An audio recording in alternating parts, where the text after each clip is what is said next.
Hi, everybody. Alright, it's coming from Anon HQ. George Soros is at it again, folks. George Soros revealed as puppet master of the Ukraine by his own hacked letters. Take this one with a grain of salt, of course.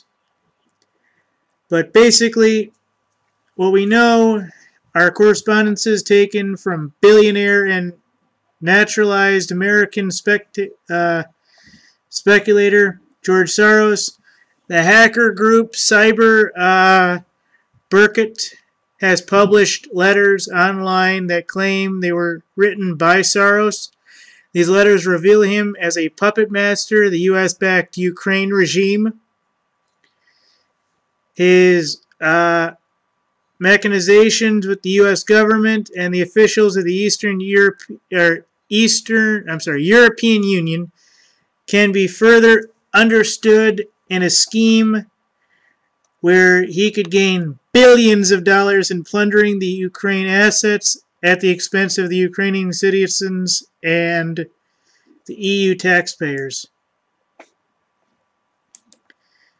Alright, so basically, in the longest memo dated March 15, 2015, marked confidential, Soros outlined detailed map, supposedly, of actions of the Ukraine regime, entitled A Short Medium-Term Comprehension Study of the New Ukraine. Memo from Soros calls for steps to restore fighting capacity of Ukraine without violating the Minsk Agreement. Soros blatantly notes that General Wesley Clark, Polish General Skyzynsak, and a few specialists under auspices of Atlantic Council, emphasis added, FWE, whatever that is, will advise President Porshenko how to restore the fighting capacity of Ukraine without violating the Minsk Agreement. Soros also calls for supplying lethal arms, which is totally freaking illegal at this point, to Ukraine and secretly training Ukrainian army personnel in Romania to avoid a direct NATO presence in Ukraine.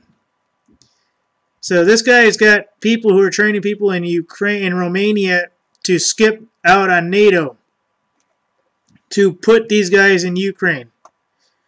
Okay, so this guy is doing a whole bunch of shady things, folks. The Atlantic Council is leading Washington pro-NATO think tank. Notably, Wesley Clark is also a business associated with Soros' BNK Petroleum, which does business in Poland. Clark was the NATO general in charge in 1999 bombing in Serbia.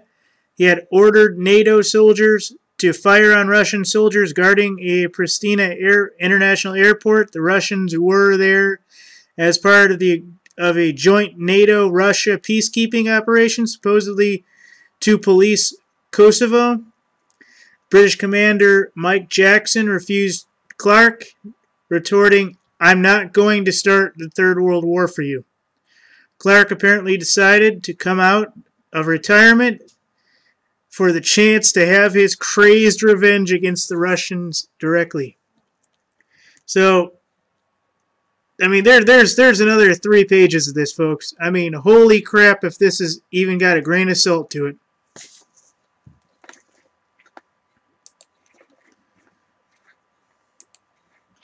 Kind of makes you think, doesn't it?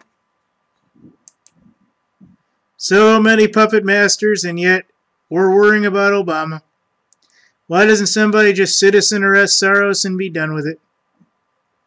Oh yeah, because the FBI would probably kill him. Not Soros, the other guy. Or gal. Or a group.